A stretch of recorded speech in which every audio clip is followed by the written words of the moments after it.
In a space enclosed by tree branches, the mother dragon looked at the children bearing heavy wounds with eyes full of admiration and praise. Immediately afterward, she transformed into human form, approached the boy who had lost an arm, and gently called his name Ash Blake. The mother dragon carefully lifted Ash and infused him with a mysterious power, like a blessing. A brilliant light radiated around them as Ash's arm gradually regenerated. Not only was it restored, but a special emblem also appeared on his hand. The scene changed. Under a blood-red moon, Ash was taken to a room, his arm carefully bandaged. In a dazed state, he heard the voice of a strange woman beside the bed, trying to soothe him. While Ash was still confused and unsure of what was happening, the woman suddenly lay on top of him. Then, she gently placed a kiss on his body and explained that this was a ritual, as she was someone born to be entrusted to him. After that mysterious declaration, Ash suddenly woke up, clutching his newly regenerated arm in bewilderment and confusion over the dream he had just experienced. At a certain academy, gigantic dragons soared in the sky above, while students below rejoiced at being able to study together. In the main hall, students gathered densely in front of the bulletin board, excited for the upcoming Ares Dragon Riding Festival. When Ash entered the school, all eyes turned toward him, accompanied by murmurs and gossip. Though he tried to ignore it, the increasingly cruel remarks infuriated Ash. Just as he was about to retaliate, Raymond appeared in time to stop him, followed by Max. Hearing Ash express his frustration about being looked down upon along with his pal, Max sighed thoughtfully and seriously reminded him of something. To ease the tension, Raymond quickly changed the topic to talk about the beautiful girls who would be joining the class, leaving Ash helpless and Max sighing in exasperation. The first class began with a lecture on the Seikoku emblem, the symbol of the bond between a master and their dragon. When the teacher mentioned that dragons only allowed their chosen master to ride them, the whole class turned to mock Ash. The teacher then continued explaining about the two nations Chevron, the land of dragons, and Zephyros, the land of machinery and magic, while reminding everyone that honor was important for students of Anselivan Dragonar Academy. After class, Raymond approached Ash to chat. At that moment, Sylvia appeared, sternly scolding a group of students blocking the doorway, which annoyed them. Recognizing her, Ash asked Raymond to confirm.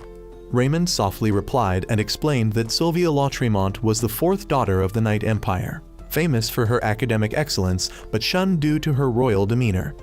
As they left the classroom and went down to the hall, Raymond asked if Ash would participate in the Ares festival. Ash immediately declined, saying he had no pal. Raymond, still persistent, tried to see Ash's Seikoku and grabbed his left hand.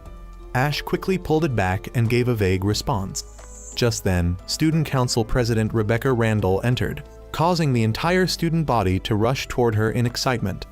Raymond looked at Rebecca with admiration, fantasizing about touching her. Rebecca smiled in their direction, making Raymond believe she had overheard everything. Ash took that chance to slip away and avoid trouble. After the break, dragon riding practice began on the school grounds. Since he didn't have a dragon, Ash had to borrow Bridget from Raymond. Before starting, the teacher gave detailed instructions. On the signal, students immediately mounted their dragons and the training session began.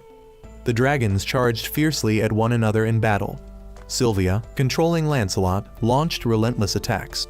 The teacher was helpless while Raymond, standing outside, continued to comment with enthusiasm. As Ash rode Bridget in the sparring match, his intense focus led him to make Bridget jump too forcefully, colliding with Sylvia's Lancelot, causing the match to be halted. The teacher quickly rushed over to scold Ash. As Ash was about to apologize to Sylvia, she slapped him. Arrogantly, Sylvia blamed everything on Ash, prompting Raymond to step in and explain. However, Sylvia coldly stated that Ash's dragon was dead, enraging him to the point of wanting to strike her. Raymond quickly held him back. Ash refused to back down and demanded Sylvia take back what she said. Sylvia challenged Ash that if he could defeat her in the Ares festival, she would apologize. Just like that, the duel between the two was officially established. As night fell, Ash once again found himself helpless before Navi. He was visibly irritated, but could do nothing as she continued to tease him and probe his weaknesses on this final night. When sunlight filtered through the window, Ash was still drowsily calling Navi's name when Raymond woke him up with urgent knocking. At the Ares festival, Rebecca gave the opening speech, announcing that the winner would have their results recorded in the school records and gain the chance to go on a date with her. Sylvia then delivered a brief but determined speech, aiming straight at Ash, declaring that she would give her all even though this wasn't an official competition. Hearing that, the students gossiped, even dragging others into the conversation, making Ash uncomfortable. Immediately after, the race began. Dragons raced through various obstacles, from city streets to the skies. When they entered a tunnel, Ash saw 3 students blocking Sylvia's path, yet she showed no reaction. Unable to watch idly, Ash intervened. The 3 crashed into each other and fell flat, creating a chance for Sylvia to surge ahead, but she still didn't bother to thank Ash. Overcoming each obstacle, both Ash and Sylvia remained determined to win. Upon reaching a clearing in the forest, Ash stopped to rest and encouraged Bridget. Knowing well that the outcome of the duel was already decided due to the difference in their species, Ash wasn't upset but rather cheerful. Suddenly, a strange sound echoed from deep within the forest. Ash left Bridget behind and ran in. He discovered an ancient ruin, and as he approached, a voice echoed it was a warship from the Zephyros Empire. A man appeared, armed, making Ash wary. The man, Milgauss, laughed with amusement and asked Ash's age. Upon hearing he was 16, Milgauss showed some surprise. Ash immediately became suspicious and asked how he knew about his Seikoku. Milgauss vaguely replied that it was because he was cursed. At that moment, a girl named Anya suddenly appeared and attacked Ash to protect Milgauss. Ash immediately fled but was chased. As they exchanged words, Anya told him that meeting them was just his bad luck. Yet when she pinned him down, she couldn't bring herself to strike. Ash took the chance to kick her aside. Just as Anya was about to attack again, a rock wall unexpectedly collapsed. Ash pulled her back, sacrificing himself in the process, and fell into a ravine. Anya was stunned. Milgauss appeared and told her to leave. Meanwhile, as Ash seemed on the verge of death, the Seikoku on his hand began to glow. Milgauss and Navi, elsewhere, also sensed the surge of power. In his daze, Ash saw a large round object floating before him. When he touched it, it shattered, revealing a petite girl. Holding her in his arms, Ash wondered why she was a human and not a dragon. Navi's image appeared, along with cryptic words. Ash was half convinced, half doubtful, wondering if the girl might be his pal. As Ash was staring at Iko, she suddenly woke up as if from a long sleep, realized her awkward situation, and without hesitation, punched Ash, sending him flying straight into a lake. Hands on hips, Iko scolded Ash while completely naked. Ash turned away in embarrassment and tried to confirm whether she was really his pal. Once confirmed, Ash excitedly reintroduced himself, but was shut down when she insisted that she was the master, not him, leaving him dumbfounded. The story shifted to an introduction of the Zephyros Empire in the north and Chevron in the south, along with the dragon-rearing land of La Tremont and the Anselivan Academy, where those who had contracts with dragons were trained, including Ash. At night, Ash secretly brought Iko back to his dorm. She criticized his room as shabby and casually climbed into bed to sleep. While Ash was fast asleep, Iko suddenly pressed up against him, making him think she was sleepwalking. However, her bites made him realize otherwise. Ash let her be until she complimented his scent and bit down harder, making him unable to endure it. The next morning, when Ash groggily opened the door, Rebecca and Max were there. Rebecca calmly explained they were just there to check on his pal. Just then, Iko woke up and dropped the blanket, prompting Max to grab Ash by the collar in outrage after seeing the ambiguous traces. Rebecca remained composed, realizing they hadn't shared a bed, and cleared Ash's name. Iko declared that dragons didn't need clothes, prompting Ash to hurriedly cover her with a blanket. Rebecca handed clothes to Iko and moved on to the main issue. The Academy had asked Professor Cornwell to help address the matter of Ash's pal. Max explained that Cornwell was a specialist in dragon examinations. Rebecca advised Ash to keep Iko inside his room and reminded him to visit the Dragon Care support room to receive his allowance. Grateful for the help, Ash thanked her profusely. Iko, now dressed in her new, extremely eye-catching outfit, drew everyone's attention. She excitedly admired herself in the mirror, praising her own appearance while Ash stood helpless. As Ash was wondering what he should buy for her, a crepe stand caught Iko's attention. She claimed she was hungry because she hadn't eaten breakfast. Trying crepes for the first time, Iko was thrilled and declared she would eat them every day. When Ash reminded her that dragons had to eat meat, she suddenly weakened and collapsed into his arms, saying she felt hot. Panicked, Ash tried to take her to the infirmary, but Iko held him back. Under the gaze of onlookers, the atmosphere between the two became incredibly delicate. Just as their lips were about to touch, Sylvia and Cosette suddenly appeared. Sylvia scolded them, and when Ash, flustered, tried to explain, Iko suddenly sneezed, causing Ash to accidentally glimpse something he shouldn't under Sylvia's skirt, resulting in a punch. Sylvia became furious upon learning that the crepe contained anthar. Cosette quickly gave Iko a drink to lower the concentration. She explained that anthar was like alcohol, and feeding it to dragons was illegal. Sylvia was baffled that Ash could forget something so important. Cosette reminded her of the main reason they came. Sylvia admitted she was wrong to say Ash's pal was dead and apologized to him. Being a princess, she was embarrassed and quickly turned away and left. Cosette bid farewell and followed her. As Ash gazed after them with admiration, Iko pulled him back in jealousy and scolded him, unaware that someone was secretly watching from afar. When Ash turned to look, the figure had already disappeared. After the commotion, Ash and Iko continued shopping. At a women's clothing store, when the staff referred to her as Ash's little sister, Iko furiously pulled the curtain aside in protest, even though she was still trying on clothes. After shopping, Ash sat exhausted near a waterfall with Iko, who was still asking for more crepes despite not finishing the one she had. During their bickering, Ash realized Iko didn't have a name. He told her he had intended to call her Iko from the beginning, as it was the name of the first pal of the breeder Rosa Maria. The moment she received her name, a wave of power radiated from her, and the Seikoku on Ash's hand lit up. The contract between them was formed, and their astral flow became one. Iko then went to use the public restroom nearby, unaware that someone was secretly watching her. As she was washing her hands, that person appeared behind her with a bottle of dangerous liquid. The scene shifted to Sylvia and Cosette talking about earlier events, with Sylvia awkwardly trying to justify herself. Reunited with Ash in the awkward situation at the women's restroom, Sylvia immediately scolded him. Ash retorted, saying Iko had been inside too long. The two quickly investigated and found Iko's hat and traces of Alron powder, evidence of her kidnapping.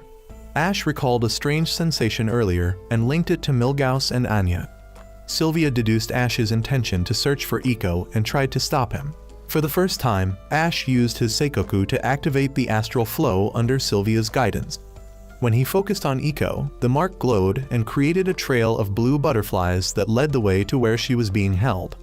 Ash followed the butterflies to an abandoned mansion. While he was trying to open the door, Sylvia noticed a magic circle with Alron stones on the stone pillars.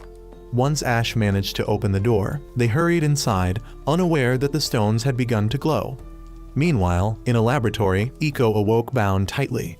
The woman who had kidnapped her, Angela, admired her power and revealed her goal was to experiment on Iko to understand why dragons had human forms.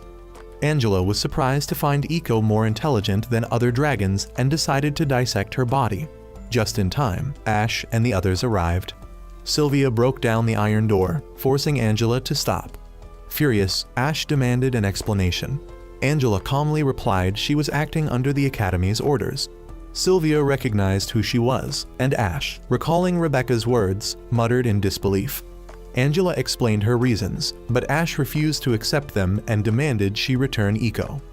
Angela immediately revealed a stash of Alron powder as her trump card, causing the entire mansion to shake. Thanks to the Oracle's magnetic field, dragons couldn't get close. She then summoned a magic circle that put Sylvia and Cosette to sleep. Ash tried to resist the drowsiness but eventually collapsed as well. Angela's actions were not driven by malice. She didn't want to harm someone who bore the dragon hunter's mark. With tears in her eyes, Iko screamed loudly, activating the astral flow that resonated with Ash and awakened him. With a single swing of his arm, Ash shattered the magic circle and destroyed the Alron. Angela watched in shock as Ash approached her with overwhelming presence. Iko ran to him, sobbing uncontrollably, then delivered the third punch of the episode. After an exhausting day, Ash returned to the dorm, sitting beside a sleeping Iko and lamenting in disbelief that everything really happened. He repeated the same question from before, but this time gently stroked her hair with a sense of peace. The next morning at school, Raymond ran after Ash, asking about the rumors from the previous day. Ash initially panicked, thinking Raymond meant Angela, but sighed in relief when Sylvia was mentioned instead. Raymond found Ash's reaction suspicious, but let it go. Neither Ash nor Sylvia expected Angela to become their new subject teacher. While the rest of the class was thrilled, Ash and Sylvia were horrified and in denial. At that moment, inside the student council room, Rebecca was leaning close to Ash under a very legitimate pretense. She then dropped a shocking announcement that left Ash both flustered and terrified. Under Ash's stunned gaze, Rebecca leaned in and finished her sentence. It turned out she was inviting him to join the student council. Meanwhile, Sylvia was gently grooming Lancelot, softly expressing gratitude for his presence, which allowed her to become a dragon trainer. In the next moment, she silently recalled her childhood promise to become a great dragon knight alongside Ash. As if sensing her change in mood, Lancelot tenderly touched his head to Sylvia, trying to comfort her. While being comforted by Lancelot, Sylvia suddenly clenched her fist in anger at Ash's act of riding a dragon. Her thoughts were interrupted by a panicked cry. It turned out a dragon had escaped. Without hesitation, she rushed to where the guards were gathered and was informed that Estrada had fled. Back in the awkward atmosphere between Ash and Rebecca in the student council room, she noticed his unease and quickly reminded him of the strange individuals he'd encountered, as if to persuade him. Without giving him a chance to reply, Rebecca began explaining the Zephyros Empire's misunderstanding about the Academy, then firmly emphasized her own critical role. Returning to a serious tone, Rebecca formally extended the invitation to Ash, despite him still being overwhelmed by confusion. Suddenly, a level 2 emergency alarm rang out, putting both of them on high alert. They rushed to the window to assess the situation below. What Ash and Rebecca saw was Sylvia trying to ride the Strada, which left Ash baffled.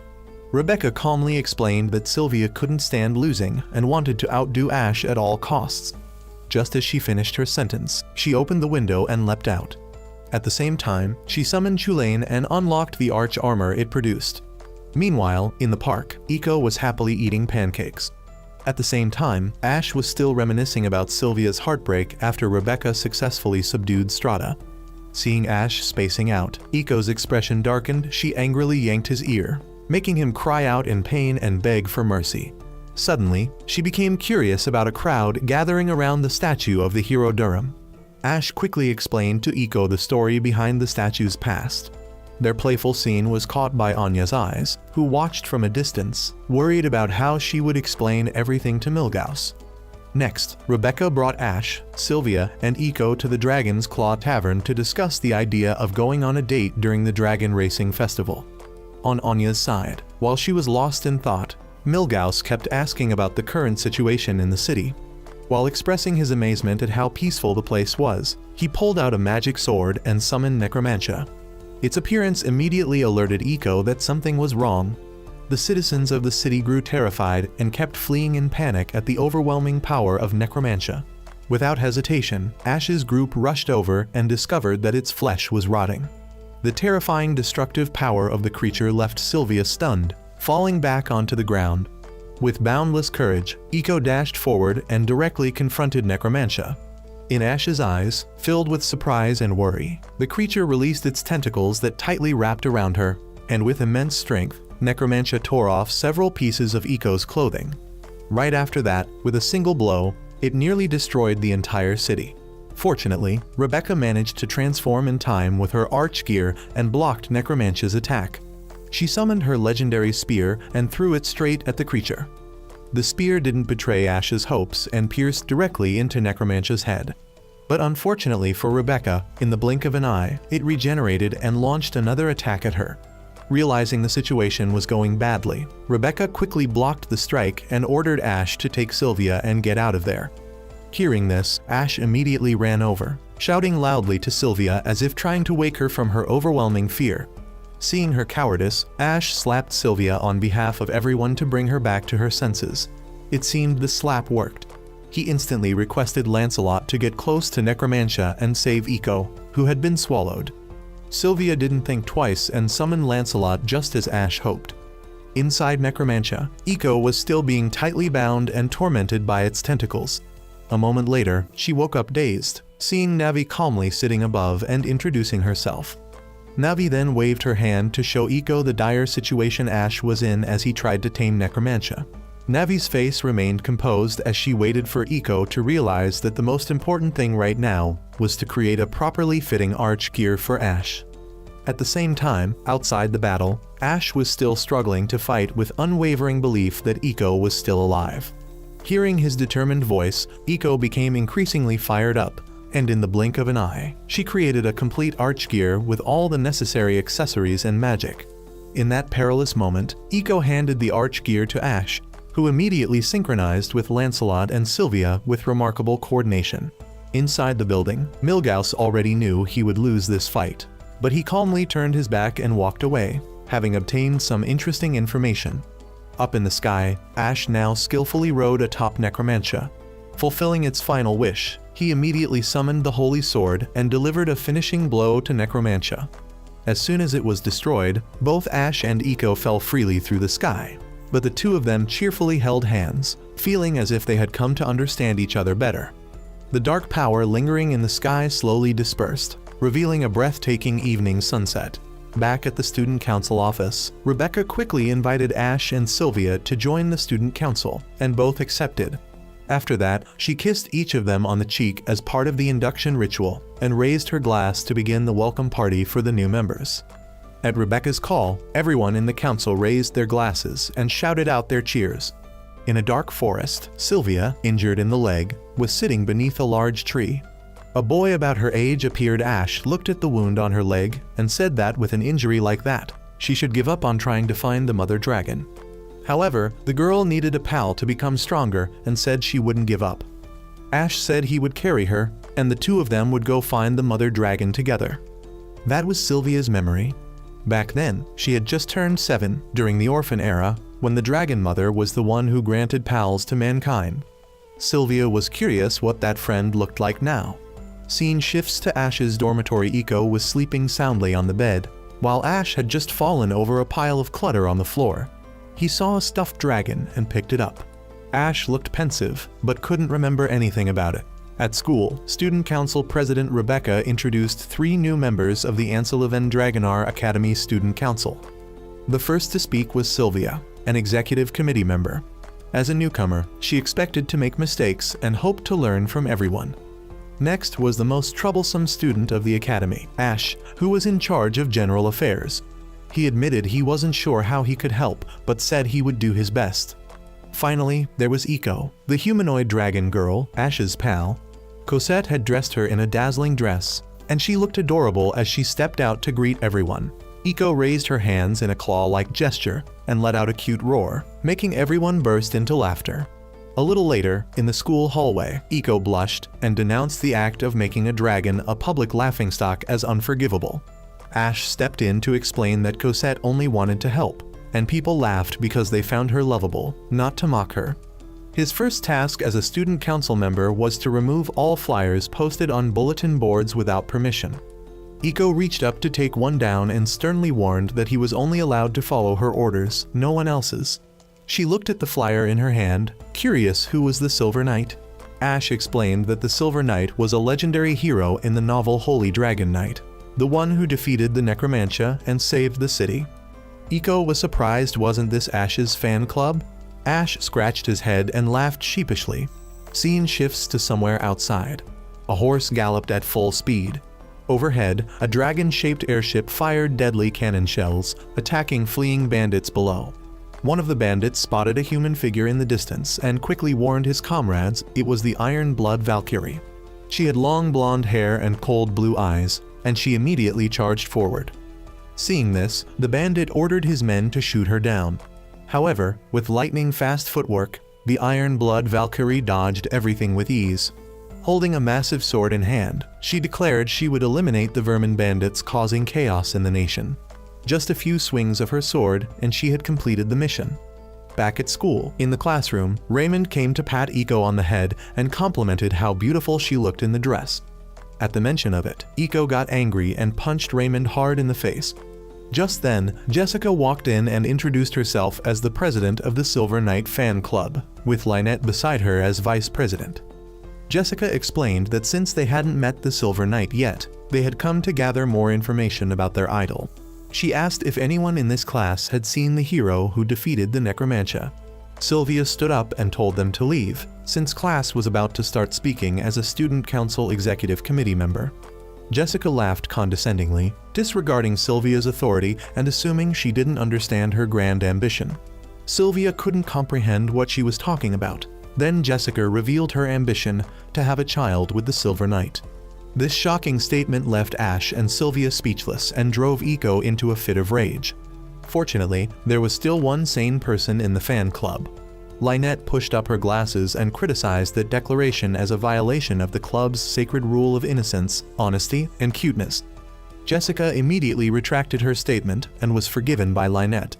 Lynette then revealed that Sylvia had been present during the Necromantia incident. Jessica instantly asked if she knew the Silver Knight's identity, but got no response. At that moment, Ash told her to leave since class had started. Rebecca then appeared, wanting to talk to the student council, but Jessica arrogantly demanded she reveal everything about the Necromantia incident. Rebecca wasn't someone to be threatened. She stepped forward and whispered something into Jessica's ear. Jessica was flustered and called for the entire club to leave. Everyone was once again taken aback. In the student council meeting room, Ash learned that Jessica was not a noble. Rebecca explained that Jessica's family had served her Randall household for generations, and that was how she used threats to control the girl. In reality, Jessica was a good child, but her excessive desire to become a noble made her act irrationally. In this country, archers were considered nobles, and if a commoner married a Silver Knight, they would become a noble. Rebecca warned that if Jessica found out Ash was the Silver Knight, she would stop at nothing to obtain his seed. Sylvia blushed, while Iko, still innocent, didn't understand what seed meant. Ash refused to explain it to her, so Iko had to use Draguiorth to find out for herself. Upon learning the meaning of seed, she too blushed. Rebecca then moved on to the main topic. Princess Veronica would be coming to Anselivan to inspect the aftermath of the battle with Necromantia. Hearing that her sister would arrive, Sylvia screamed in fear and hid under the table. Outside, after dealing with the bandits and escorting them onto the airship, Veronica changed her course to head for Anselivan. She was quite eager to meet Sylvia. On the bustling streets filled with people, Anya disguised herself as a cute flower girl, quietly observing her surroundings, hoping to find the person who had defeated Necromantia, as ordered by Milgauss, but it was harder than she expected. The laughter around her made her feel suddenly out of place amidst the lively city. Back at school, Sylvia remained gloomy and downcast. Ash guessed it was because she heard that Veronica was coming. Cosette decided to tell them the reason. Although Veronica was not a breeder, she possessed superhuman strength and exceptional sword skills, earning her the title Iron Blood Valkyrie. Because of her cruel nature, Veronica had subjected Sylvia to many deadly training sessions, one of which involved surviving on a mountain. Since then, Veronica had become a terrifying trauma in Sylvia's mind. After school, Ash wanted to comfort Sylvia, but was coldly rejected by her. Back in her room, under candlelight and with lavender essential oil helping to ease her mind, Cosette playfully gave Sylvia a massage to help her relax and sleep better. Early the next morning, Sylvia changed clothes, recalling the promise she made to her childhood friend that she would become a great knight.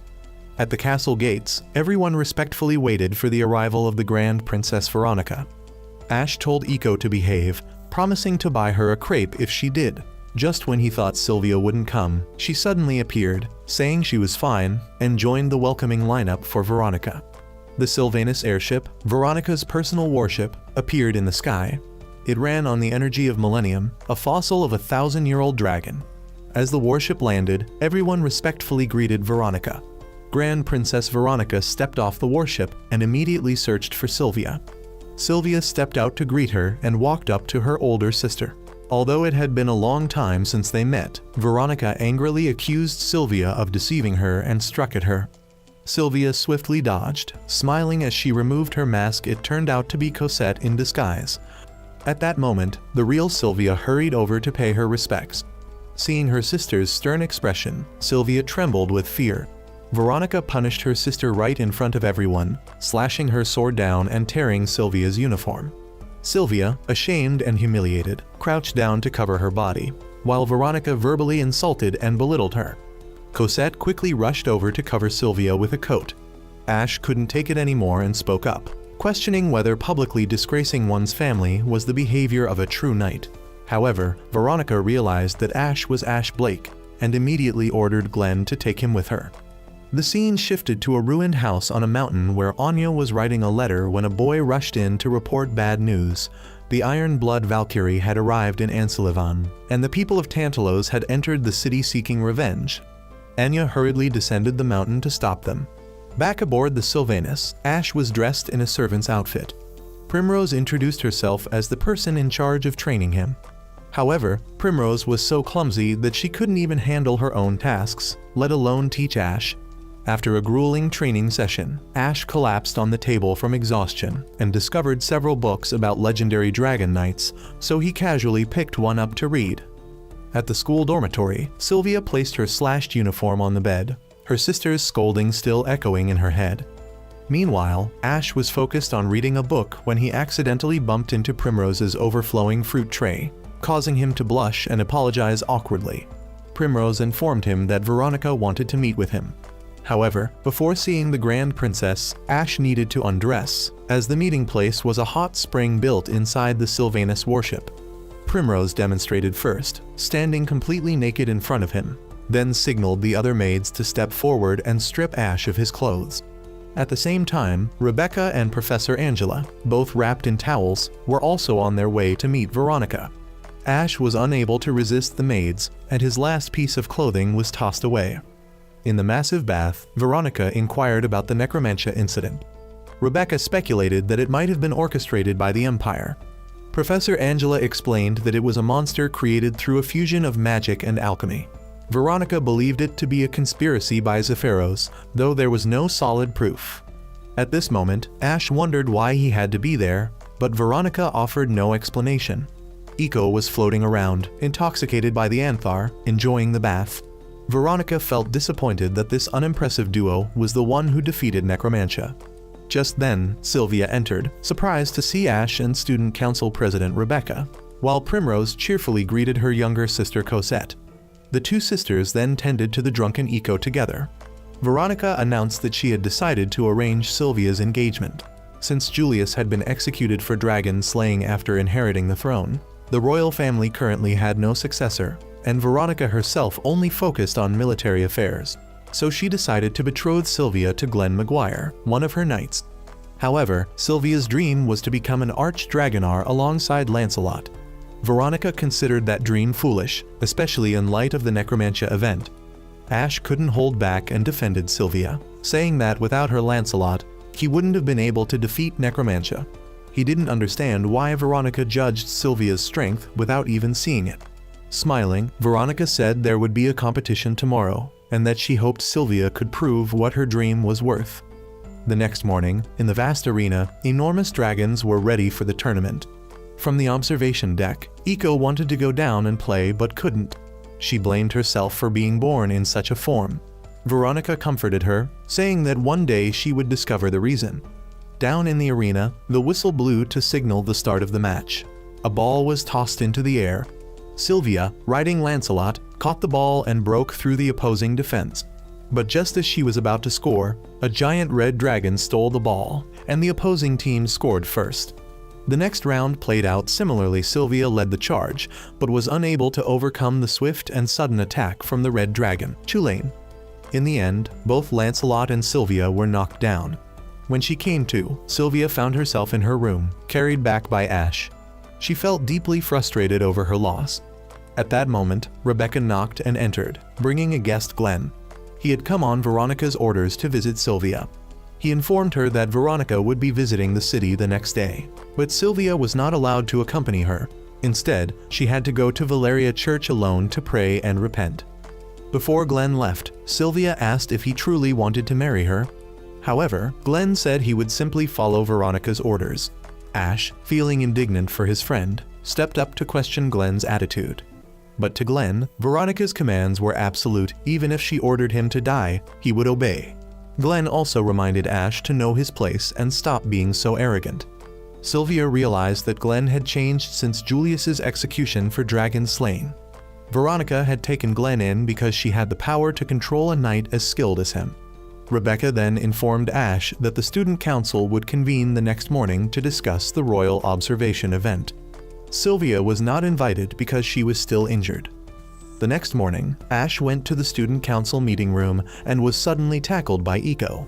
She had gotten drunk on Anthar candy, her body burning hot and clinging tightly to Ash. He quickly pushed her away, but she innocently lifted her skirt high, revealing underwear that was clearly inappropriate for a child. Eventually, Ash found the Anthar candy in Eiko's mouth, but instead of spitting it out, she pushed it into Ash's mouth with a soft kiss, then collapsed into a deep sleep.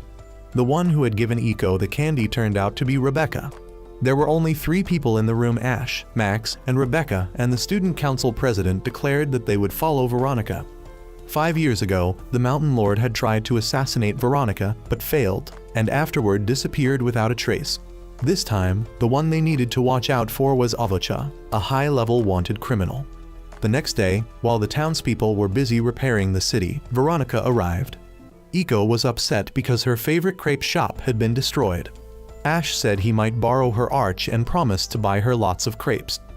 Meanwhile, at the Valeria church, Sylvia was earnestly praying and repenting. Suddenly, she heard Jessica's voice praying to receive a seed from the Silver Knight.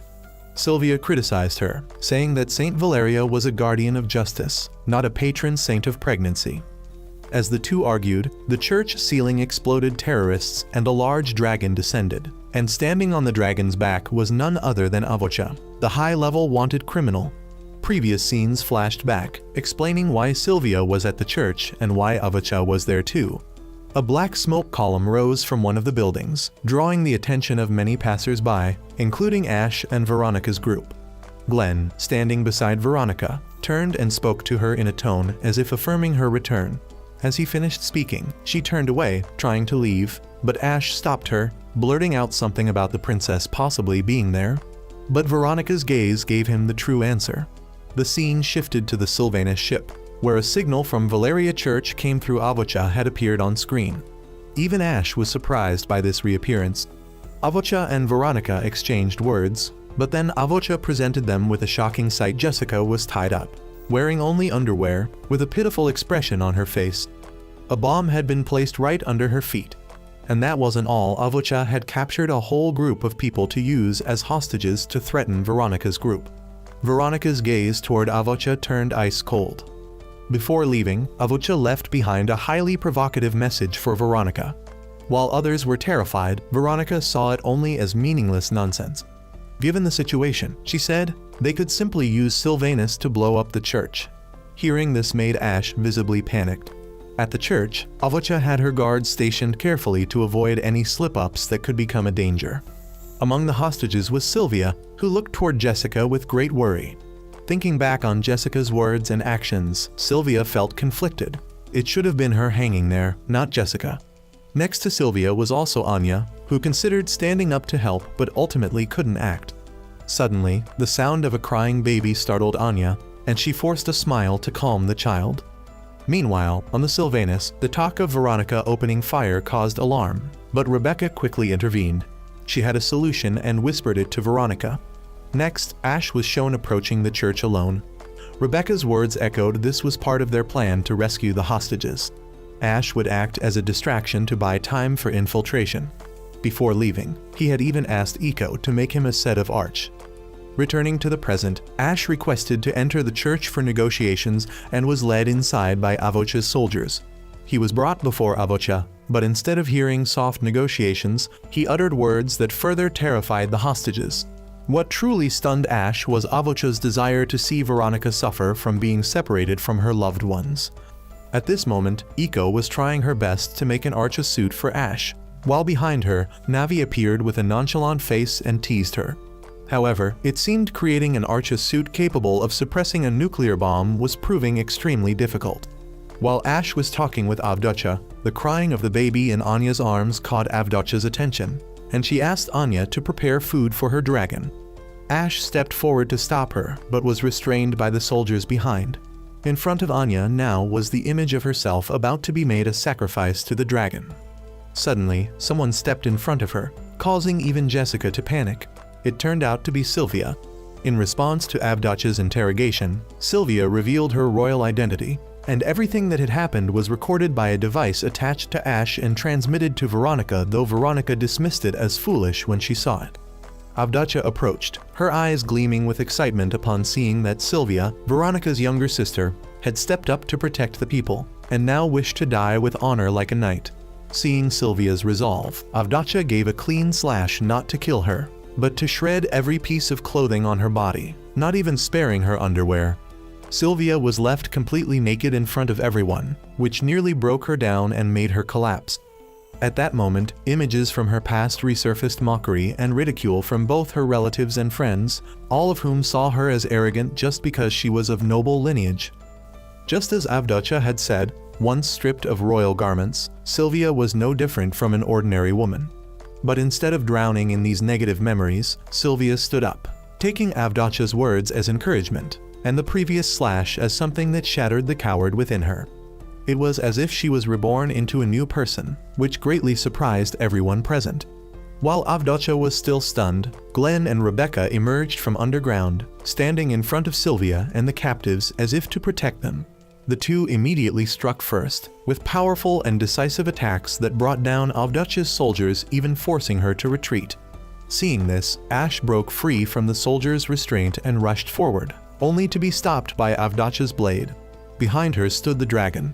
She ordered it to charge and attack him, but after a flash of light, everyone saw Ash stop the dragon's assault with his bare hand, exuding an overwhelming aura.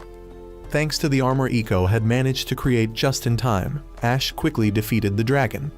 The magical gun on his arm froze the church, the bomb, and even Avdacha, who had intended to detonate it. That moment left a strong impression on everyone. In the end, everything was brought under control. However, it seemed Jessica didn't want to miss the opportunity, so she pounced on Ash, trying to get intimate with him right there in the sanctuary. But thanks to Rebecca, who knocked Jessica out in time, she was stopped. Ash then approached the large statue in the temple following Rebecca's gaze, where Sylvia sat, feeling sad and dejected. Instead of blaming Sylvia for anything, Ash praised her with a voice full of pride and told her to get on his back since she couldn't walk. Though confused by this side of Ash, once on his back, everything felt safe and all burdens seemed to melt away. That night at the mansion, while Ash was sleeping, he was awakened by noise and Jessica's voice. The two wrestled over the matter, which made Eiko furious so much that she kicked Jessica out cold, and Ash didn't come out unscathed either. Early the next morning, Ash, Eiko, and Rebecca went to meet Veronica. Seeing Avdacha there, they learned that she and Veronica had staged the whole play just to help Sylvia grow stronger. However, in that play, Avdacha's search for her long-lost sister was real. In the end, everything was resolved, and things started to improve. The figure of Eiko running swiftly through the dark night appeared. She kept running, her panting grew louder, and then she fell.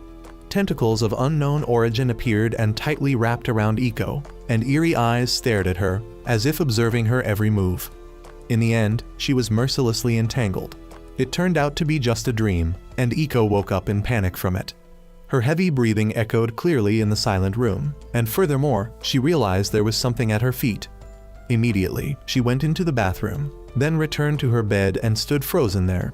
It seemed that the noise had woken Ash, who sat up and asked Eiko, assuming it was a blood crystal that a dragon like her had discharged, so he wanted to come and take a look.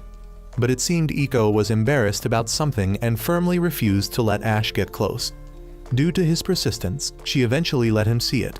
Apparently, Ash realized that Eiko had wet the bed and carelessly teased her about it. The shame overwhelmed her, making her face as red as a tomato. Because of that comment, Eiko didn't hesitate to give Ash a hit. Somewhere else, at a restaurant, the female owner looked extremely bored as her staff had quit to get married, causing her to lose 3 excellent employees. After chatting for a bit, she realized that Anya had applied to work there. Instead of letting her cook in the kitchen, the owner assigned Anya to work at the front of the restaurant. Back to Ash, he and Raymond were talking on their way to school. They discussed joining the training camp together. The scene shifted to the auditorium, where a professor stood at the podium giving a speech and reading the names of those who would participate in the training camp. The name Luca caused a stir throughout the auditorium, accompanied by surrounding murmurs. According to Raymond, Luca hadn't shown up to class for 3 whole months. She was also the student council's secretary, Luca Saarinen. Just when it seemed everything was done, the professor suddenly mentioned a special invitation, and the one who made that invitation was none other than Rebecca. Without hesitation, she confidently declared that the one being invited was Ash. This sent shockwaves through the auditorium, and even Ash himself was equally surprised. In a certain room, Ash and Rebecca had a small conversation, since his abilities had already been proven defeating dangerous foes, and having a high-level pal like Iko were great advantages.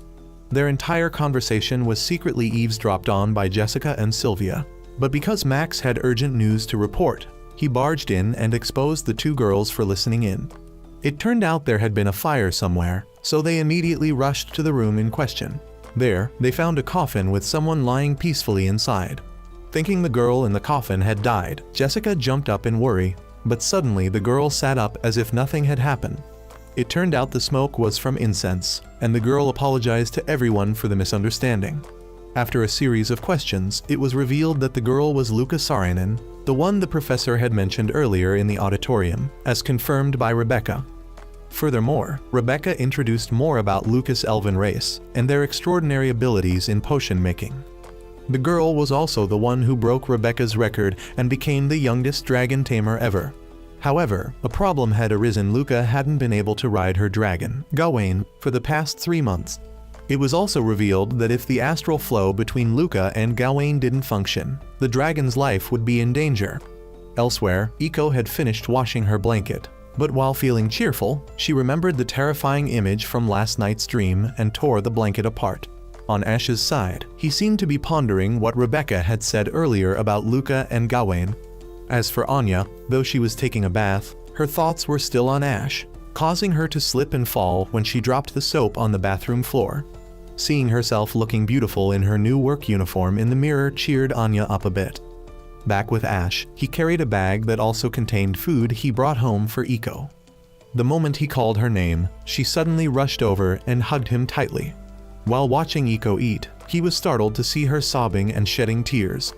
The 2 of them had a talk. Iko was trapped by a nightmare. The terrifying thing haunted her, making her feel more disgusted than ever. As night fell, Ash and Iko's room was quiet. Then suddenly Ash's voice rang out. It turned out he had gotten into bed next to Iko, surprising her. She thought Ash did it to help her sleep peacefully, but it was actually to stop her from wetting the bed again. When these words came out of Ash's mouth, Iko got angry and kicked him so hard that he crashed into the wall, then peacefully went to sleep. In class, Iko dozed off while the professor was lecturing, and Raymond misunderstood it for something else entirely. Suddenly, when looking out the window, Luca's figure appeared today. She finally returned to school. Luca approached Gawain, and although separated by a wall, the bond between them was still felt. But remembering the moment she fell from the dragon's back and the roar it let out filled Luca with fear, and she ran away. Ash saw this and went to tell Rebecca, asking for help.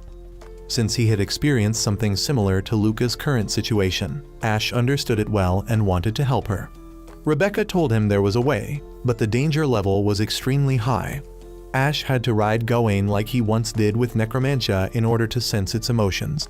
Ash, along with Iko and Sylvia, went to Luca's room to talk. But before saying anything, Luca was already captivated by Iko's cute horn and jumped on her, hugging, biting, and licking her, ignoring Iko's protests.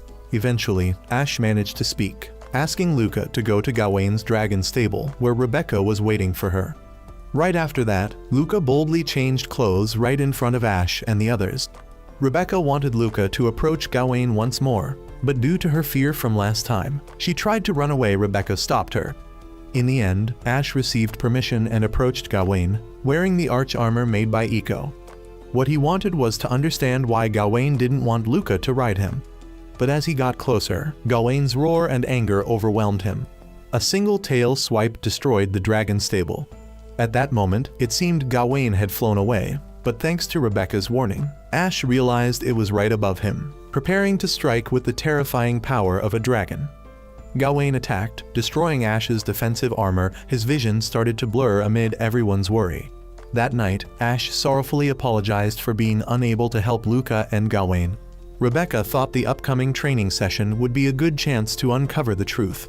Upon hearing this, Ash quickly volunteered to persuade Luca to participate. Meanwhile, in her room, while soaking in the bath, Luca unconsciously recalled the beautiful moments between her and Gawain. When he was still a small dragon taking his first steps, Luca joyfully caught her cute baby dragon. Suddenly, Ash's voice came from outside the door, checking on her.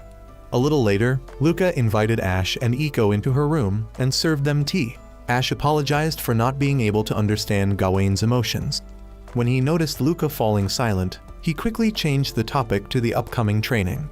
He encouraged her to join, saying she needed to face Gawain once more, that it was a destined path for both of them.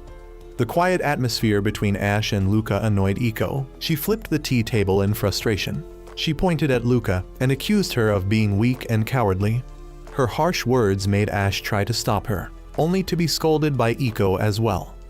Refusing to back down, Ash raised his voice and argued back. As the two of them bickered, Luca quietly pondered Ash's words. She recalled the joyful times riding on Gawain's back. Then she spoke up, declaring that she would join Ash and Iko. That night, Milgauss suddenly appeared in Anya's private room. Anya reported her assignment of monitoring Ash and Iko over the past few days. As soon as she mentioned the upcoming training camp, Milgauss suddenly remembered the Willingen tomb, where the ashes of small dragons suitable for experimentation were buried. Milgauss ordered Anya to continue monitoring them and suggested they would meet again at the training camp. After Anya received her orders and left, Milgauss, now alone in the dark room, recalled Iko, the descendant of Avalon, and declared that he would definitely destroy her. Staring at his own shadow flickering on the wall, Milgauss suddenly burst into a sinister laugh, as if speaking to someone named Julius through that shadow. The next morning, just as planned, the students gathered and departed for training. Rebecca traveled with Luca, gently comforting her along the way. Nearby, Max frowned with displeasure at having to accompany Ash, grumbling and warning him not to lay a finger on his dragon. Sylvia and Iko were assigned to travel together. Iko enthusiastically took command of Lancelot, leaving Sylvia feeling helpless. Suddenly, Iko reached out and touched Sylvia, startling her. Sylvia, embarrassed, quickly tried to stop her. But Iko didn't back down and showed her discontent that Ash only paid attention to the perfect figures of Sylvia and Rebecca without ever noticing her. She believed some mysterious dark magic was drawing Ash's attention away from her and became even more eager to touch and explore Sylvia, leaving her panicked and begging. Upon arrival, Rebecca sternly instructed the students participating in the training. All the students listened attentively, which made Ash unconsciously feel tense. After a while, Rebecca softened her tone and smiled, suggesting that everyone go river bathing for fun. Everyone enthusiastically agreed and joyfully enjoyed the cool water. At that moment, a student noticed Angela walking alone deep into the forest. When asked where she was going, Angela didn't answer directly and only implied that it was a secret. Elsewhere, just as Ash was about to turn and leave, he was suddenly dragged away by Jessica's dragon down the big river. On Sylvia's side, she was extremely embarrassed upon seeing the revealing swimsuit that Cosette had brought over. Sylvia wanted to protest, but Cosette quickly overpowered and forced her to change. The male students were thrilled by the alluring figures of Rebecca and Sylvia in their skimpy swimsuits. Sylvia blushed in embarrassment and complained to Cosette about how revealing her outfit was. Just as Cosette mentioned Ash, Ash was suddenly dragged past Sylvia by Jessica. Riding on Lancelot's back, Iko expressed her intention to stop Jessica, and Sylvia eagerly joined her to give chase. Ash, caught between all these energetic girls, screamed in distress. That night, Ash accidentally saw Luca walking alone into the forest. Feeling concerned, he quickly followed her. Anya, who had been secretly observing Ash, also followed the two. Ash tailed Luca to a small lake deep in the forest, where she slowly approached and faced Gawain. She gently expressed her feelings to Gawain, saying she wanted to be with him forever and wished to ride him one more time. But just as Luca reached out her hand, Gawain let out a roar of protest. Saddened and confused, she didn't understand why he reacted that way. Ash angrily stepped forward and confronted Gawain, warning him in a harsh tone that he would resort to force if necessary. This angered Gawain, who immediately lunged at Ash. Without any protective armor, Ash could only dodge its attacks. Taking advantage of a moment when Gawain was distracted, Ash leapt from above onto its back. But just as he thought he had gained control, a red circle appeared above his head. Gawain had used the rejection spell to defend itself, sending Ash flying far away. Severely injured, Ash lost consciousness. Still watching, Anya was deep in thought. Remembering how Ash had once saved her, she chose to save him. A while later, Ash regained consciousness in a magical space. Navi had summoned him to the Dragon Armor Workshop, a place reserved for souls. She wanted to show him Gawain's emotions. Gawain wanted to apologize to Ash for hurting him and expressed that his back belonged only to Luca. Navi also recounted how, 3 months ago, while practicing dragon dance, Luca had accidentally fallen off Gawain's back. Since then, Gawain had rejected her out of fear of causing her harm again. Navi also revealed that Gawain only had 5 days left to live. A faint light surrounded Ash, and he escaped the mysterious space, waking up in the real world. He was stunned to see Luca, who was naked and holding him tightly. She believed doing so would help lower his fever. Ash quickly regained his senses and told her everything he had just learned from Navi. After understanding the situation, Luca also understood Gawain's feelings. She hurried off to find Gawain because today was the 5th day of the training session and also its final day. That night, Angela finally arrived at the legendary dragon's tomb. She found a contract book, and as she began reading a few lines about the war between 2 factions in the old era, Milgauss suddenly appeared and called her by the nickname Anne, the name Prince Julius used to call her. While she was still confused, Angela was knocked unconscious by Anya. Just as Milgauss gave the order to finish her off, a mysterious force stopped him, forcing him to abandon Angela and leave with Anya to prepare for their upcoming plan. At the training camp, Iko excitedly hugged Ash tightly when he woke up, and Rebecca and Sylvia also came over to check on him. At that moment, Luca hurriedly returned, worriedly calling Gawain's name. As planned, the students enjoyed the party very much. Meanwhile, Ash, Sylvia, Iko, and Luca hurried to find Gawain. Since Ash was still injured, everyone was very concerned. Not long before, Luca had anxiously informed everyone that Gawain had gone missing and the astral flow had been cut off. Rebecca mentioned the Willingham Mausoleum, where a dragon named Nuada didn't want his master to see him weak and gradually disappearing, so he cut off his astral flow and went to die alone in that tomb. Rebecca believed Gawain might have similar thoughts as Nuada. She suggested temporarily postponing the ceremony and having the students surround the Willingham Mausoleum. Ash objected to this idea, wanting everyone to enjoy the party. He insisted on taking care of the matter with Luca. Ash then rushed toward the mysterious Willingham Mausoleum.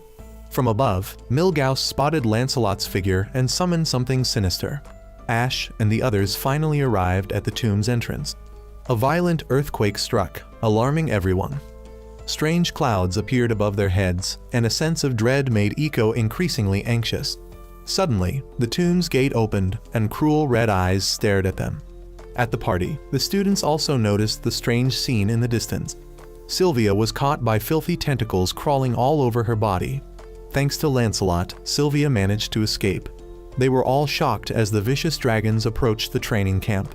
Trusting in Rebecca's ability, the others proceeded with the plan to enter the tomb. Living up to their trust, Rebecca led the students, ready to fight the evil dragons. Drawing near, a fierce battle awaited them all. On Ash's side, everyone quickly entered the tomb. Ash asked Iko to take out the armor so he could fight alongside them. Iko refused, worried that the heavy armor would further injure him. But persuaded by Ash, she agreed to enter the forge and make him a lighter armor. Following her instructions, Ash tightly hugged Iko to protect her body while she sent her spirit to the forge. A while later, they finally went deeper into the tomb.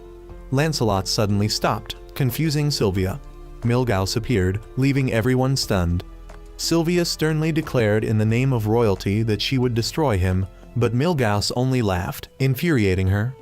He mocked her, saying she was just a coward and a useless person.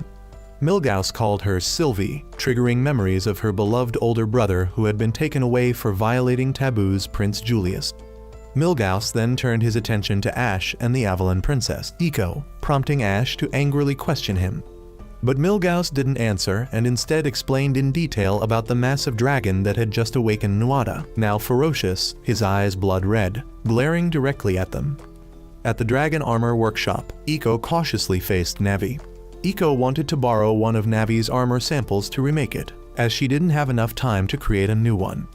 Navi agreed, but on one condition: Eiko would have to hand over the original armor to Ash one day, which meant offering her soul and body to her master. Although dissatisfied, Eiko reluctantly accepted. While searching for a suitable armor set, Navi suddenly received news that Ash was in danger, prompting her to quickly finish the armor. At the training camp, the trainees were being cruelly tormented by the tentacles, which ceaselessly wrapped around and slithered all over their bodies. Jessica was also caught in the horrifying scene, tightly bound by the tentacles, but fortunately, her dragon swiftly came to her rescue. Rebecca was continuously fighting off a horde of approaching dragons, beads of sweat forming on her forehead under the immense pressure. Inside the tomb, Sylvia was frantically evading the large tentacles encircling her. Brimming with determination, she believed she could calm Nuada. Meanwhile, the frail Luca was also being entangled by the tentacles, screaming in frustration. The tentacles suddenly seized Eiko from Ash's arms. They relentlessly clung to her, but in the critical moment of crisis, Eiko finally awakened and consoled Ash. A spell cast by her illuminated the space and destroyed the vicious tentacles. Milgauss couldn't help but praise her radiant brilliance. From within the shimmering light, Ash suddenly launched an attack on him. While Sylvia focused on subduing Nuada, Ash took the opportunity to assault Milgauss.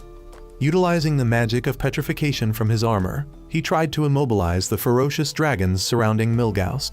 But the agile Milgauss effortlessly evaded Ash's spell and struck him hard, destroying most of his armor. Once again, Milgauss lunged at Ash, but while he was distracted, Ash swiftly petrified his arm. At that moment, Sylvia returned, having successfully calmed Nuada and stopping Milgauss from retaliating further. However, without hesitation, he broke off his now stone arm. While everyone stood in shock, he quickly escaped. Far away at the training grounds, the ongoing battle still left Luca deeply worried. After the recent fight, Lancelot had exhausted all his strength and could no longer continue. Luca sighed, blaming herself for being unable to help. Suddenly, she grabbed Ash's hand and leapt off the cliff with him. She expressed her wish for Ash to stay by her side so she could gather the courage to support the trainees. Reassured by Ash's promise, Luca felt more confident. She began calling out to Gawain, urging it through her astral flow to return and fight with her. Back at the camp, everyone was gradually reaching their limits due to the overwhelming number of enemies. Just as Rebecca was growing desperate, unable to find a way to deal with the savage dragons, a light from afar drew everyone's attention. Gawain, carrying Luca and Ash, was swiftly returning to the training ground. Flying at great speed, Luca stood tall on Gawain's back and performed the dragon dance of her family. A mysterious blue light appeared in the dark sky. Beams of light rained down, dispelling the fierce dragons and rescuing the surrounded trainees. The students and Rebecca couldn't help but feel proud of Luca's courageous act. Elsewhere, Milgauss was reporting everything to someone, who responded with a sinister smile, affirming that he would personally eliminate anyone who stood in his way at the Continental Congress. The next morning, everyone celebrated their victory at the tomb. Suddenly, a girl arrived to deliver a letter to Sylvia. Her father wanted her to attend the Continental Congress and wished to meet Ash and Eiko as well, leaving Ash confused. In the clear blue sky, Lancelot could be seen carrying Sylvia, Ash, and Eiko on his back. At the same time, Sylvia's calm voice echoed, introducing the Continental Congress and the Lautréamont faction that would be leading it this time. Ash, puzzled, asked why he and Eiko had to attend such an important meeting. Before Ash could finish his sentence, Eiko already voiced her suspicion about the city of Fontaine. After hearing Ash's description, she joyfully expressed her excitement about the unique pancakes here. While they were still chatting lively, Sylvia announced that they had arrived. Upon entering the palace, the servants had lined up respectfully to welcome Sylvia's return. Immediately afterward, Frieda quickly informed her that Oswald was waiting for Sylvia, despite her desire to take Ash and Eiko on a tour. Her determination forced Sylvia to leave helplessly. But even so, she turned back to give Ash and Eiko some instructions. As Sylvia directed, Frieda took them on a tour of important locations within the castle and began explaining why tight security was necessary. When they arrived at Veronica's room, Eiko angrily lunged forward due to Frieda's overly strict demeanor, but Ash quickly stopped her. As soon as the door opened, Primrose's cleaning bucket spilled water all over the three of them. Primrose kept apologizing while Frieda questioned her angrily. As if afraid of making her even angrier, Primrose immediately responded that she didn't like her clothes getting wet while cleaning. After that, Primrose, Frieda, Iko, and Ash hung up their wet clothes and changed into new ones. Frieda then assigned Primrose the task of cleaning and watching over Ash and Iko. As Frieda was walking away, a small incident suddenly occurred that made her face turn pale in panic. Seeing this, Iko immediately jumped forward to cover Ash's eyes from the indecent sight. Back with Sylvia, as she was opening Oswald's room door, his hurried figure came flying toward her so fast that she couldn't help but punch him. Not only did this punch not make him angry, but on the contrary, Oswald even looked more excited than before because Sylvia reminded him too much of his late wife.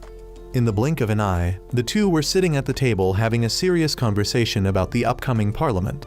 Sylvia became even more curious about why Ash and Iko were invited, and Oswald eagerly explained that he was just looking for something to kill time, leaving her speechless. At the same time, Veronica's room had already been cleaned up by Ash, and noticing Iko's curious eyes, he approached and invited her to explore the city with him. At that moment, Sylvia and Oswald's expressions turned more serious than ever when they mentioned their older brother who had been exiled. As she stepped out of the room, Sylvia silently criticized Oswald's terrible lie in her heart. When night fell, the city lit up, and the dazzling lights made Iko excitedly run around everywhere. She kept asking questions about everything, and Ash and Primrose took her around to eat and have fun. Their joyful moments were being watched by Anya, who had secretly been following them the whole time. Later on, Ash apologized to Primrose, who was tired and lying stretched out on a bench. Before they could get too formal, Iko loudly called out to Ash, demanding he buy her a pancake. While she was still excitedly ordering, Ash's face gradually turned red from seeing the affectionate couples nearby. Iko also became confused by what she saw, and even though he was flustered, Ash still tried to explain it to her. The atmosphere around them grew more romantic as Iko allowed him to hold her hand. They both blushed even more when they saw a couple kissing romantically in front of them. Suddenly, an airship with the Weiterschassen family emblem appeared in the sky, abruptly cutting off the sweet moment. At some point, Cosette had appeared behind them, carrying Primrose over her shoulder, and her unexpected arrival made Ash and Iko instantly separate. Back at the royal palace, just as Ash and Iko had changed into formal clothes to meet Oswald, Sylvia entered in stunning attire. Seeing her, Ash didn't hold back his compliments, which made Iko grit her teeth in anger and grab him while scolding him. While the two were still causing a noisy commotion, Frieda calmly walked in to announce that the banquet was ready. Soon after, they finally met Oswald, who warmly praised them like a friendly king. Ash's face showed clear panic when he saw Oswald bowing seriously and expressing his gratitude for resolving the necromantia issue and the Willingham Church incident.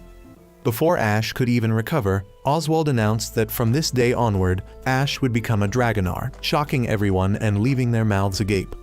Oswald gently affirmed that Ash was worthy of the title.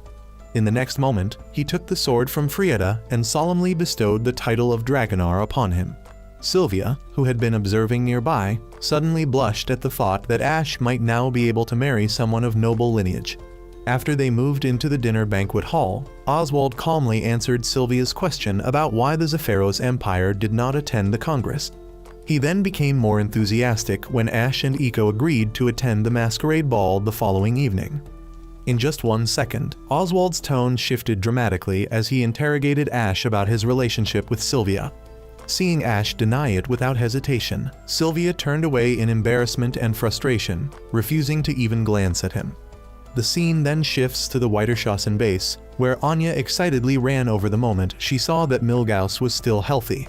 But she suddenly stopped in her tracks upon seeing him praising his own arm in a strange manner.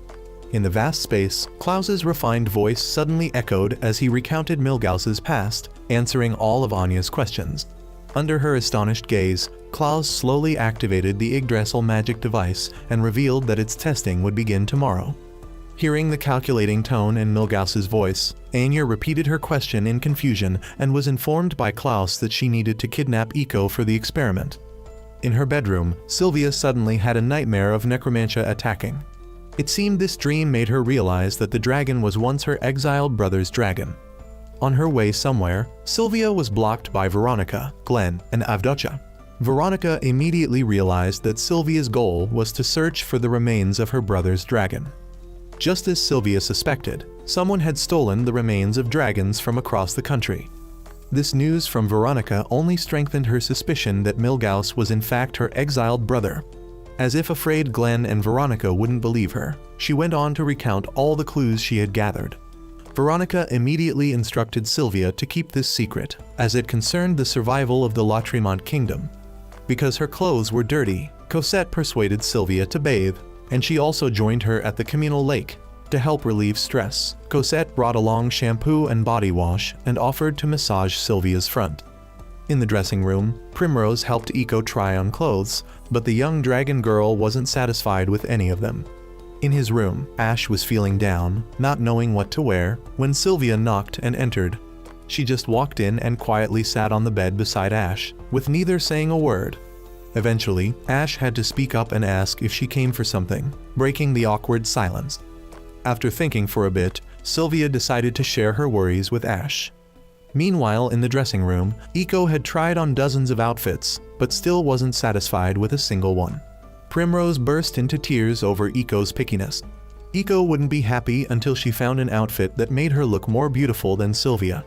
It wasn't that Eiko hated her, it was because Sylvia had been clinging to Ash a lot lately, which made Eiko feel uncomfortable.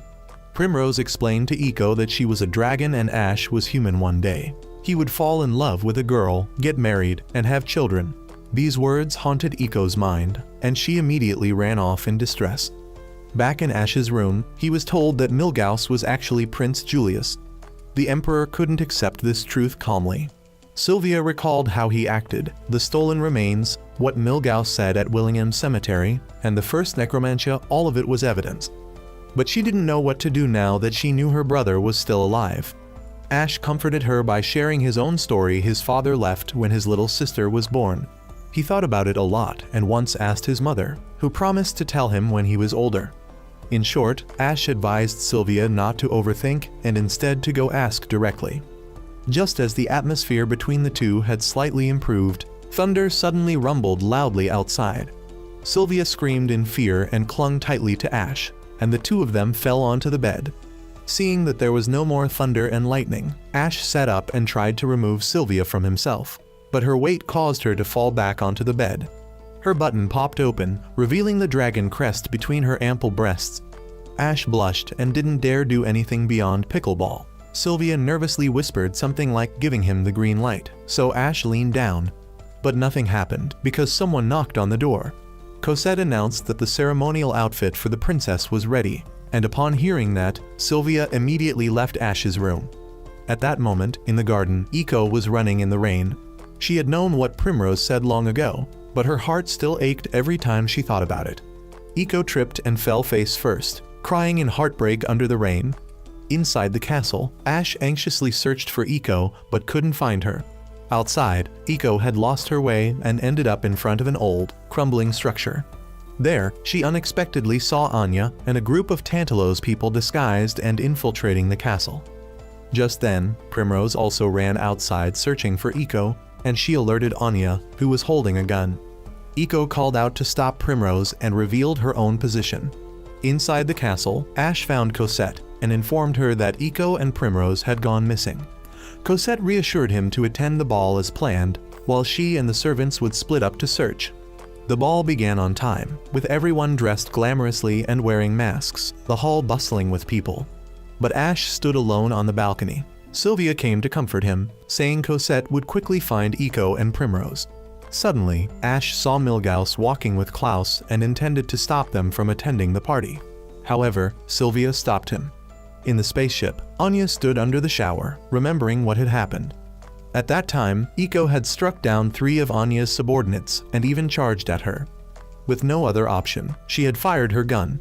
At the ballroom, Ash stared intently at Klaus. Sylvia advised him to relax since their opponents wouldn't dare do anything here, and she also thanked him for opening up to her. In the castle, the servants reported to Cosette that they hadn't found Eiko anywhere. Cosette looked toward the ruins nearby, the only place they hadn't checked. At the ballroom, Klaus invited Sylvia to dance the next song, but she was more interested in dancing with Milgauss. At the ruins in the back, Cosette found a pair of wooden sandals and blood stains on the ground. The servants had found Primrose unconscious nearby. Back at the ballroom, while Sylvia was dancing with Milgauss, she took the opportunity to ask if he was her brother, why he called her Sylvie, and whether that necromantia was Mordred. However, he didn't answer. After the dance, Cosette came to inform them that Primrose had been found. They all went to the lounge to ask her about Eco. Primrose was deeply remorseful and guilty because her words had caused Eco to run off in sadness. Sylvia scolded her, saying Eco was a dragon born in human form, and if she were Eco, she too would be scared by the question of why she looked human and not like a dragon. Primrose added that Eco had been kidnapped. They looked like castle staff, but one of them was a girl resembling someone from the Tantalos tribe. Upon hearing this, Ash became furious and wanted to go question Milgauss. However, Sylvia rationally analyzed the situation. They had kidnapped her but not harmed her, so the best place to hide someone would be Klaus's spaceship, the Beowulf. Inside the spaceship, an inhumane experiment was being initiated. Dr. Albert signaled to inject life wave column No. 11 into the test subject Alpha. They began the countdown, and the current test subject was Eco. Dr. Albert explained that the life energy being injected was extracted from Millennium. Yggdrasil could awaken the latent power of a dragon, even if it would never become a Maestros. Millennium was a type of gem rich in life energy, extracted from the ashes of a 1,000-year-old dragon. He injected that power into the test subject so she could transform into her true form. Vitality column No. 12 was injected into Eco, causing her immense pain, but she showed no reaction. Albert coldly ordered the Millennium dosage to be maximized. Tentacle-like chains appeared from nowhere and bound Eco, cutting off her connection with Ash. Tears fell from Eco's eyes, only now did she realize her true feelings for him. The final energy transmission caused the Yggdrasil system in the laboratory to lose control and explode. Machinery shattered, Eco's body glowed, and a holy dragon emblem appeared. Sylvia and Ash, riding Lancelot, were flying toward the spaceship when they saw the explosion. The mark on Ash's hand burned like fire, confirming that something had happened to Eco. Suddenly, a massive dragon egg appeared in the sky, bearing the exact same emblem as Ash's hand. He muttered, "Could Eco be inside that?" At that moment, Ash asked Sylvia to help rescue Eco, so she tried to command Lancelot to save her. But Lancelot refused to obey. All the Maestros began flying toward the egg, and it suddenly cracked open. Ash concluded it had to be Eco. The scene shifted to Veronica walking and discussing state affairs. Meanwhile, guests at the palace party were outside watching the commotion. Klaus Weiterschassen was deliberately blaming the chaos on La Tremont.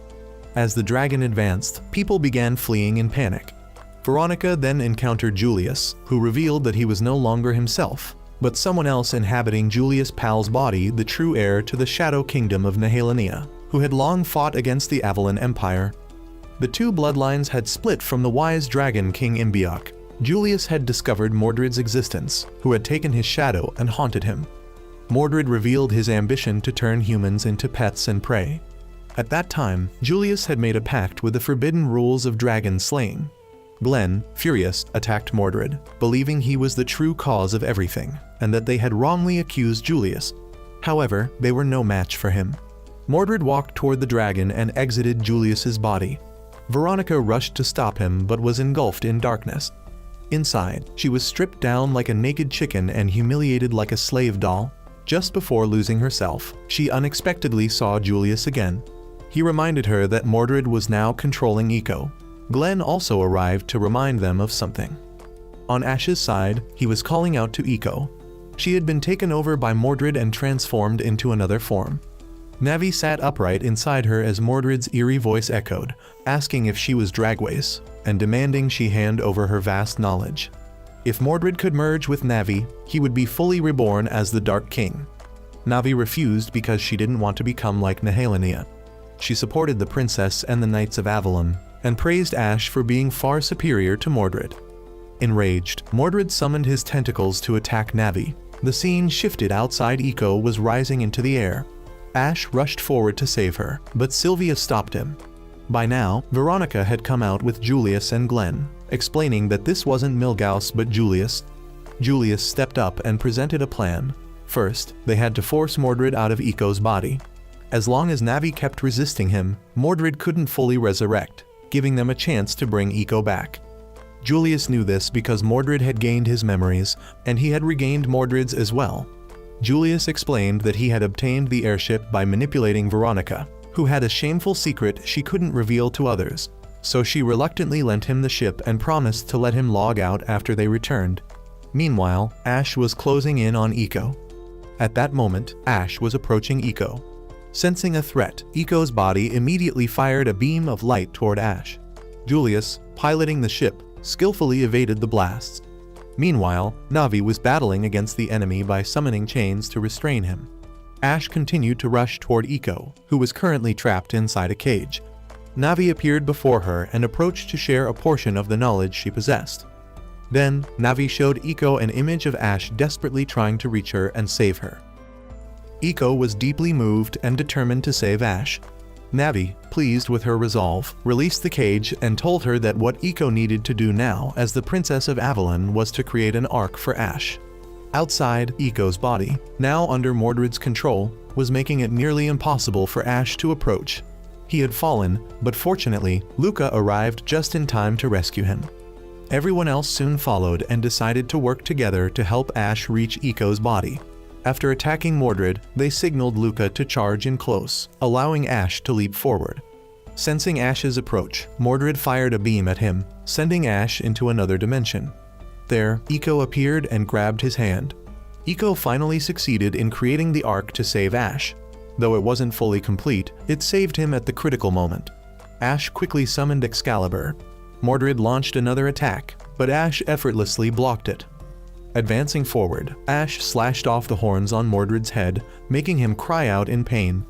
At that moment, the massive body disappeared, the sky turned clear again, and Eiko returned to her human form. Ash embraced her, and together with everyone, they returned safely. The world was now bright and beautiful. The scene shifted. Soldiers had captured Anya, who was trying to escape. But by the time they reached her, she had collapsed from exhaustion. Meanwhile, Ash was resting in bed. Mordred had managed to escape. After Sylvia and the others left, the Continental Parliament had been destroyed. Everyone fled in chaos, including Klaus Wiederschassen. Julius considered this a promising new beginning and believed the rest should be handled by politics. Everyone said goodbye to Ash and promised to see him again at school. Now only Ash and Eiko remained in the room. Eiko sat shyly beside him. Ash began to say he wanted to become her knight, but Eiko stopped him. She didn't want that. She wanted something more, a different kind of relationship with Ash. Ash looked at her in surprise, then leaned in and kissed her as a sign of agreement.